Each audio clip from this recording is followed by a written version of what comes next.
지금부터 내가 해주는 얘기 들어주겠니? 할렐루야.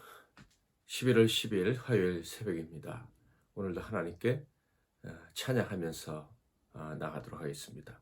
임재 하늘의 문을 여소서 찬양하겠습니다. 하늘의 문을 여소서, 이곳을 주목하소서.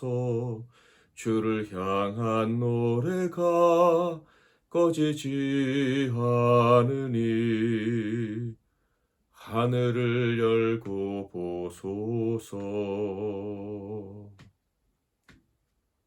이곳에 임재하소서. 주님을 기다립니다. 기도의 향기가 하늘에 닿으니 주여 임재하여 주소서. 이곳에 오셔서 이곳에 앉으소서. 이곳에서 드리는 예배를 받으소서. 주님의 이름만이, 오직 주의 이름만 이곳에 있습니다. 이곳에 오셔서 이곳에 앉으소서. 이곳에서 드리는 예배를 받으소서. 주님의 이름만이, 오직 주의 이름만 이곳에 있습니다. 아멘. 오늘 하나님께서 주시는 은혜의 말씀은 역대하 8장 말씀이 되겠습니다. 역대하 1절부터 마지막 말씀 중에서 제가 16절부터 마지막 절 말씀을 봉독해 드리도록 하겠습니다. 솔로몬이 여호와의 전에 기초를 쌓았던 날부터 준공하기까지 모든 것을 완비하였으므로 여호와의 전 공사가 결점 없이 끝나니라. 그때 솔로몬이 에돔 땅의 바닷가 에시온게벌과 엘롯에 이르렀더니 후람이 그의 신복들에게 부탁하여 배와 바닷길을 아는 종들을 보내매 그들이 솔로몬의 종들과 함께 오빌에 이르러 거기서 금 450달란트를 얻어 솔로몬 왕에게로 가져왔더라. 아멘. 오늘은 성전의 완성이라는 제목으로 하나님 말씀을 상고하겠습니다. 역대하 1장에서 9장은 솔로몬 통치 기간에 있었던 일들, 그러니까 솔로몬의 업적을 기록한 것입니다. 그런데 그 모든 업적이라고 하는 것이 다 성전 건축과 관련된 것들입니다. 그러므로 역대기에서 보여주는 솔로몬의 통치는 곧 성전 건축이 핵심이었다라고 할 수가 있겠죠. 특별히 7장까지는 성전 건축에 대한 이야기라면은 이 7장 기후부터 좀 정확히 말하면 8장 11절부터 그 이유는 성전 건축 이후에 하나님이 내리신 복에 대해서 기록을 하고 있습니다. 그 복으로 말미암아 솔로몬과 이스라엘이 얼마나 큰 번영을 누렸나 하는 것을 말씀하고 있는 것이죠. 자, 그런데 여기서 성도님들은 한 가지 질문을 품을 수가 있을 거예요. 솔로몬의 말년이 그렇게 아름답다고 듣지는 못했는데 많은 실정이 있었다는 것을 잘 알고 있는데 역대하에서는 왜 그것들을 다루지 않는가 하는 질문이죠. 맞습니다. 솔로몬은 많은 약점이 있었던 사람이죠. 그런데 역대기에서는 다윗의 약점은 물론이군요. 솔로몬의 약점도 가급적 언급하지 않고 있습니다. 대신 좋은 면만을 부각시키려고 하고 있죠. 이것은 이 역대기서를 읽는 독자들 때문입니다.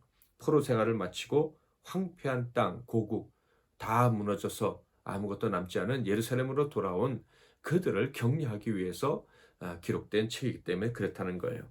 그들에게는 그 어떤 사람들에게보다 힘과 용기를 북돋워주는 것이 필요했습니다. 그래서 다윗과 솔로몬 그들의 기억에 가장 위대한 왕이요 가장 번성한 때 왕들인 그들의 장점과 그들로 인한 복을 기록함으로 그들을 본받아 또 그들의 때 하나님 주신 복을 기억하면서 용기를 얻게 하려고 장점들만 기록했다는 것입니다. 특히 성전을 지은 솔로몬은요, 평화를 상징하는 왕이죠. 다윗의 자손 중에서 제1대라고 할 수가 있겠습니다. 그가 평화를 상징하는 왕이었기 때문에 성전을 건축할 수가 있었습니다. 하나님과 죄인이 만나 화평을 누리는 것이 성전 아닙니까? 평화의 왕이었으므로 그 성전을 지을 수가 있었다. 다윗의 자손에서 완전하신 평화의 왕 곧 누구시죠? 예수 그리스도가 오실 것을 예표하는 사람으로서 그가 성전을 지을 수 있는 특권을 얻었다 하는 것입니다. 평화의 왕 예수 그리스도에 대해서 생각해 볼까요? 예수님은요, 솔로몬의 통치 시대처럼 전쟁을 그치게 하시고 차별과 편견을 그치게 하시고 평화의 나라를 만드시게 될 것입니다. 예수는 자기의 몸으로 완전한 교회를 세우시고 세상에 평화를 주시는 것이죠. 근심과 걱정 그리고 큰 고통과 실패와 혼돈 가운데 있는 어떤 사람이라도 성전 대신 예수 앞에 나오면 예수 안으로 들어오면 그 모든 것들로부터 자유함을 얻고 평화를 얻게 되는 것입니다. 자, 그런데 참 교회이신 예수 그분께는요 솔로몬에게 있었던 오류가 없습니다. 참 교회를 세우신 예수님은요 죄가 없으신 분이에요. 그분에게는 회전하는 그림자도 없습니다. 빛 그 자체이신 거예요. 그러므로 성전을 사모하는 자, 참 하나님의 임재, 하나님의 언약의 성취를 사모하는 사람은요. 하나님만 섬기며 예수만 의지하며 하나님과 교제하며 살기를 원하는 사람에게 있어서는 솔로몬의 어둠에 대해 생각할 필요가 없는 거예요. 솔로몬은 그림자입니다. 본체가 아닌 거예요. 본체가 아닌 그림자의 어둠 때문에 용기를 잃어버릴 필요가 전혀 없다 이 말이에요. 그래서 열왕기서와는 달리 이 용기가 필요한 참 신앙으로 말미암아 회복을 경험해야 될 이 역대기서의 저자들에게는 이 솔로몬의 어두운 면을 기록할 필요가 없었다 하는 것입니다. 1절에서 11절은 성전 건축을 마친 후 또 자기 궁전을 짓는 것을 마쳤다는 것과 솔로몬이 계속해서 나라의 성읍들을 정비해서 든든하게 세워갔다라는 것을 기록하고 있습니다. 1절과 2절만 읽어볼까요?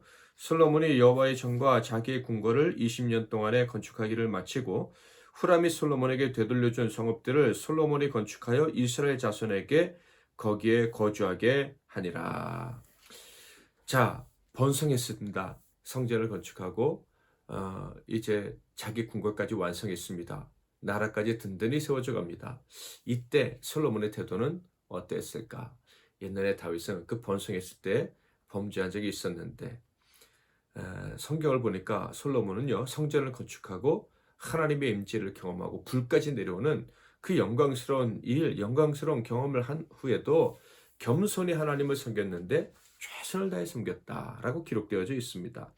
그것이 12절부터 16절에 기록되어 있는데요. 12절 13절을 먼저 읽겠습니다. 솔로몬이 낭실 앞에 쌓은 여호와의 제단 위에 여호와께 번제를 드리되 모세의 명령을 따라 매일의 일과대로 안식일과 초하루와 정한 절기 곧 1년의 세 절기 무교절과 칠칠절과 초막절에 드렸더라. 3대 절기뿐만 아니라 매일 안식일 초하루까지 모세가 정한 날들 하나님 앞에서 드리고 싶은 날들을 정해서 예배하고 싶은 날들을 정해진 날뿐만 아니라 본인이 또 정해서 그렇게 하나님께 제사하기 위해 최선을 다했다 하는 것을 알 수가 있습니다. 매일 제사를 하나님께 올려드렸다는 거예요. 그러므로 이런 솔로몬의 바른 통치 모습 때문에 그 백성들에게도 좋은 영향이 계속 끼쳐졌음을 알 수가 있어요. 모든 종교 지도자들도 하나님을 섬기는 일에 정말 최선을 다했다. 충성스럽게 자기의 과제를 수행했다 하는 것을 성경은 보여줍니다. 14절 15절 솔로몬이 또 그의 아버지 다윗의 규례를 따라 제사장들의 반열을 정하여 섬기게 하고 레위 사람들에게도 그 직분을 맡겨 매일의 일과대로 찬송하며 제사장들 앞에서 수종들게 하며 또 문지기들에게 그 반열을 따라 각 문을 지키게 하였으니 이는 하나님의 사람 다윗이 전에 이렇게 명령하였습니다. 제사장들과 레위 사람들이 국고에 이르든지 무슨 일이든지 왕의 명령만을 전혀 어기지 아니하였더라. 하나님께 충성한 솔로몬 시대에 이 나라의 모든 시스템들이 참 아름답게 잘 돌아갔구나 하는 것을 보여주는 말씀입니다. 모두가 각자의 위치에서 충성스럽게 섬겼다 하는 거예요. 하나님 중심의 신앙, 성경 중심, 예수 그리스도 중심의 신앙은 모든 것에 평화를 가져다 줍니다. 말 그대로 형통한 삶을 허락해 주시는 거예요. 사랑하는 성도 여러분, 혹시 여러분은 왜 내 길인 여러분 중에 내 길이 왜 이렇게 늘 막히는가, 열린 듯 하다가 다시 막히는 힘든 삶이 반복되는가, 그런 생각을 하시는 분이 계십니까? 그렇다면 자신을 한번 돌아보시기 바랍니다. 혹시 내가 하나님 중심으로 살아가지 못하기 때문에 그런 것은 아닌가 한번 꼭 점검해 볼 수 있기를 바랍니다. 하나님 중심으로 산다고 말은 하지만 나도 모르게 사람에게 기대고, 사람을 의지하고, 사람에게 동정을 구하고, 사람 때문에 기뻐하고 사람 때문에 낙심하는 일을 반복하지는 않는지, 정말 철저히 하나님 한 분만 보고 외롭고 쓸쓸하고 아무도 나를 도와주지 않는 것 같아도 막막해도 하나님만 의지하고 결단은 거기에 서서 한 발자국 어긋나지 않는지, 정말 제대로 된 길을 가고 있는지 점검할 수 있기를 바랍니다. 정말 하나님의 사람이라면요, 이 문제가 해결돼야 돼요. 정말 하나님의 사람인데 이 문제가 해결되지 않으면 정말 계속해서 형통이 아니라 불통한 삶을 살 수밖에 없어요. 여러분, 사람들이 볼 때 큰 일을 하느냐 작은 일을 하느냐, 그것은 중요하지가 않습니다. 성전에서 가르치는 일이든 장작 패거나 물을 깃는 일이든 하나님 보시는 다 중요해요. 그런데 이 일이 크든 작든지 간에, 사람 보기에 귀하든 귀하지 않든지 간에 하나님 앞에서 중심이 바르던 자만이 그 일을 기쁘게 하는 거예요. 하나님 중심의 신앙이 확립되지 않으면 큰 일을 하나님께서 허락하셔도 자기가 큰일 했다고 생각해도 마음이 불편하고요. 작은 일을 해도 기쁨이 없고, 작은 일을 하고서도 불평을 하게 되는 거예요. 16절은 아주 의미심장한 구절입니다. 솔로몬이 여호와의 전에 기초를 쌓던 날부터 준공하기까지 모든 것을 완비하였으므로 여호와의 전 공사가 결점 없이 끝나니라. 성전 공사가 결점 없이 끝났다. 성전이 완성되었다라는 말씀입니다. 그러니까 보이는 성전 공사가 완성됐습니다. 그리고 그 이후에 어떤 일이 벌어졌죠? 하나님이 복을 주셨습니다. 그 복을 받았음에도 불구하고 변함없이 하나님 중심의 신앙을 솔로몬이 지켜갔습니다. 하나님 중심의 삶을 변함없이 유지했다. 그랬더니 성전 공사가 완수됐다라는 선언이 나왔다 하는 것입니다. 이것이 중요합니다. 여러분, 신약시대 우리에게 성전은 예수 그리스도라고 그랬죠. 완전한 성전이 세워진 것입니다. 자, 그런데 정말 여러분, 예수께서 성전을 짓는 이 사역이 완성되었다고 생각되십니까? 그렇죠. 하나님께서 하실 일은 완성되었습니다. 그럼 남은 것은 무엇입니까? 우리의 일이죠. 예수님께서 분명히 다 이루었다고 하셨습니다. 그러나 우리에게 남은 몫이 있어요. 우리에게 믿음이 필요한 것입니다. 완전한 순종, 완전한 신분주의, 하나님 주신 교회 중심, 말씀 중심의 삶으로 살아가는 것이 남아 있어요. 절대 사람을 의지하고 사람에게 손 내밀지 않고 사람에게 비굴하게 굴지 않고 사람이 나를 이해해 주길 바라지 않고 오직 하나님께만 모든 것을 맡기는 그런 결단이 남아 있다 하는 거예요. 우리가 이런 삶을 용기 있게 선택하고 그 길을 뚜벅뚜벅 걸어갈 때 비로소 성전이 완성이 되는 것입니다.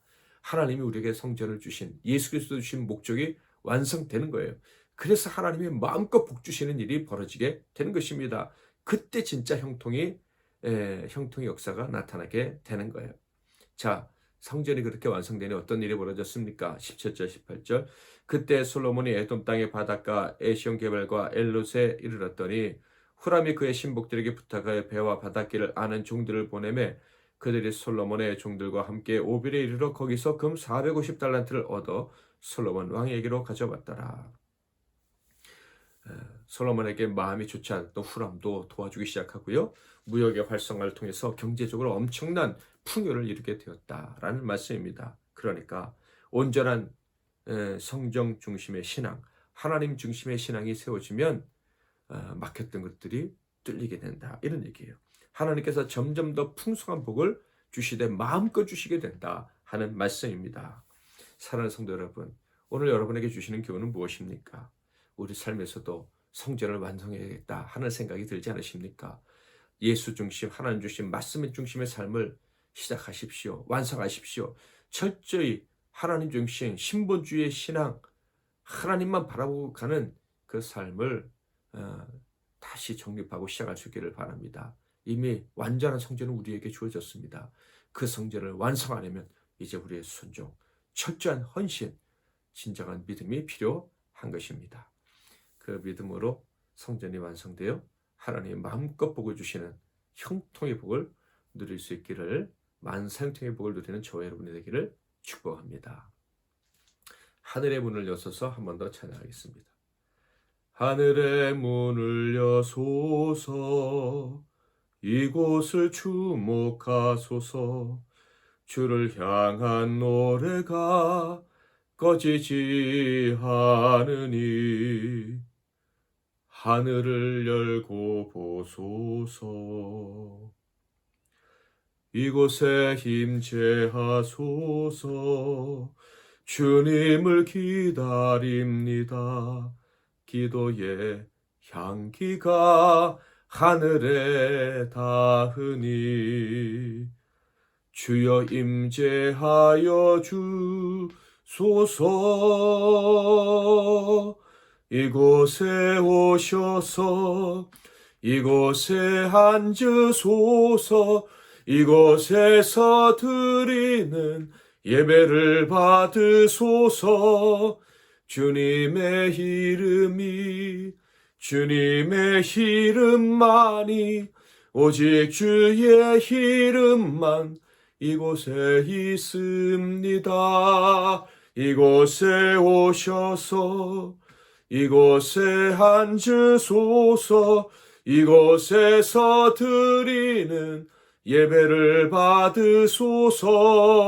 주님의 이름만이, 오직 주의 이름만 이곳에 있습니다. 아멘. 기도의 제목 생각하셨죠? 기도하고 싶은 기도의 제목이 있으시죠? 그것을 가지고 하나님께 오늘 기도하겠습니다. 여러분의 기도의 제목 잘 붙잡고 기도하면 형통이 남의 일이 아니고 나의 일이 됩니다. 내게도 하나님이 형통을 주시는구나 하는 것을 경험하게 될 것입니다. 기대가 넘치고 기대가 되고 또 기쁨이 넘치게 될 것입니다. 하나님 주신 기도 제목 가지고 기도하시고 나라와 민족과 우리 교회를 위해서, 교우들과 사랑하는 사람들을 위해서도 기도해 주시기 바랍니다. 제가 먼저 잠깐 기도하고 여러분도 각자 기도하시고 하루를 시작하십시오. 하나님 아버지, 우리에게 완전한 성전을 주시고 그 성전 안에 거할 수 있도록 허락해 주시니 감사합니다. 성전 안에 그 성전과 함께 살면서 정말로 성전의 주인 되신 하나님과 그 하나님이 주신 예수 안에 있는 약속만을 바라보며 살아가는 저희가 되게 하옵소서. 그래서 성전을 완성했다고 하나님께 칭찬받고, 그래서 하나님의 형통의 복을 마음껏 주실 수 있는 그런 복된 인생 되게 하옵소서. 예수 그리스도의 이름으로 기도하옵나이다. 아멘.